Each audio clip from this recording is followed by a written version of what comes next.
तो ईरान और इज़राइल के बीच संघर्ष विराम की घोषणा हो गई है। ये काफ़ी बड़ी खबर है, 12 दिनों के तनाव के बाद आई है। हमारे पास इस पर एक दिलचस्प लेख भी है जिसका शीर्षक है ईरान इज़राइल संघर्ष विराम की नाजुक शुरुआत। और मुझे लगता है ये नाजुक शब्द यही शायद सबसे अहम है यहाँ। बिल्कुल, देखिए, अमेरिकी राष्ट्रपति ट्रंप ने इसे पूर्ण और समग्र संघर्ष विराम कहा था और ये भी कि 24 घंटे में लागू होना था। लेकिन जैसा लेख कह रहा ना, ये शुरुआत थोड़ी नाजुक है।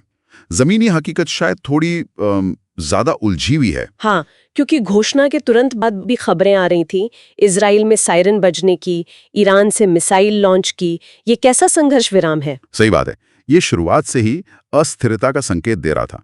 मतलब स्थिति एकदम साफ नहीं थी। हाँ, ये 12 दिवसीय युद्ध, जैसा राष्ट्रपति ट्रंप ने कहा, 13 जून 2025 को शुरू हुआ था। शुरुआत इजराइल के हवाई हमलों से हुई थी, है ना? खासतौर पर ईरान के परमाणु और फौजी ठिकानों पर। हाँ बिल्कुल, और फिर जवाब में ईरान ने भी पीछे नहीं हटा। खूब मिसाइलें और ड्रोन दागे गए इजरायली शहरों और सैन्य ठिकानों पर।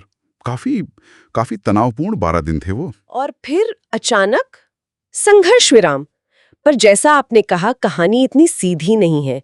बयानों में कुछ गड़बड़ लग रही थी शुरू से ही। हाँ वही तो, क्योंकि घोषणा के फौरन बाद ही बयानों में अजीब सी खींचतान दिखी। एक तरफ अमेरिकी राष्ट्रपति कह रहे थे कि दोनों देश लगभग एक साथ, मतलब एक ही समय पर शांति के लिए उनके पास आए। अच्छा, एक साथ? हाँ, उनका कहना यह था।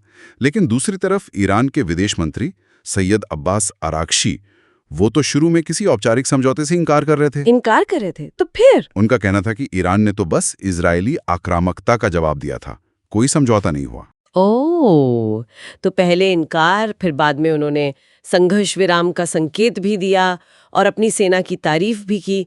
लेख में इस विरोधाभास के बारे में कुछ और बताया गया है क्या, या ये सिर्फ मतलब अपने अपने देश के लोगों को दिखाने के लिए था? हाँ, लेख इसी तरफ इशारा करता है।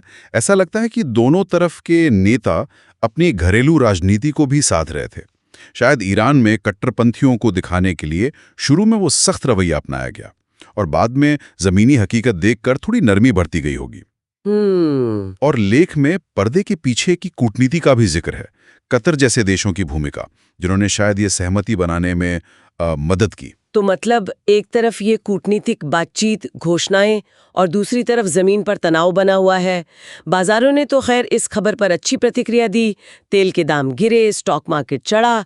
लेकिन अगर दोनों पक्ष कह रहे हैं कि उल्लंघन हुआ तो जोरदार जवाब देंगे, तो फिर ये शांति कितनी टिकाऊ है? यही तो सबसे बड़ा सवाल है। और लेख का वो नाजुक शीर्षक इसी ओर इशारा करता है। देखिए, इजराइल क्या कह रहा है?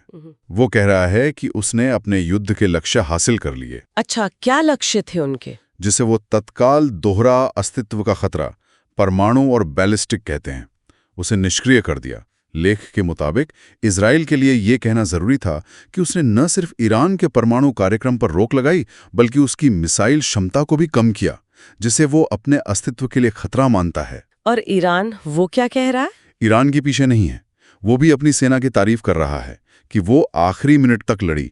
मतलब आप समझ रही हैं, दोनों ही पक्ष अपनी अपनी जीत का दावा कर रहे हैं। हाँ बिल्कुल, दोनों कह रहे हैं हम जीते। और जब दोनों पक्ष खुद को जीता हुआ माने, तो भविष्य में फिर से टकराव का खतरा वो तो बना ही रहता है। ये चीज संघर्ष विराम को बहुत कमजोर बना देती है। और इस सब के बीच जो मानवीय कीमत चुकाई गई है वो भी बहुत ज्यादा है।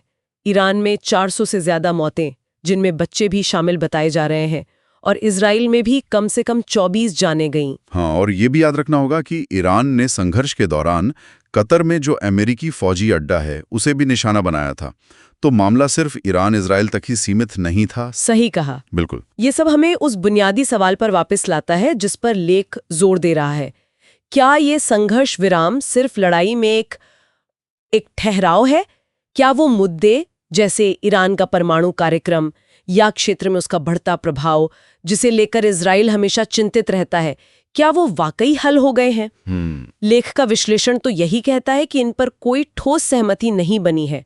ये मुद्दे अभी भी वैसे के वैसे ही हैं। तो अंत में सवाल यही उठता है कि इन मिले जुले बयानों, इन चेतावनियों और अपनी अपनी जीत के दावों के पीछे वो कौन से असली कारक या दबाव हैं, कौन सी अनदेखी बातें हैं जो तय करेंगी कि ये नाजुक शांति ये टिकेगी या आने वाले दिनों में ये ताश के पत्तों की तरह बिखर जाएगी।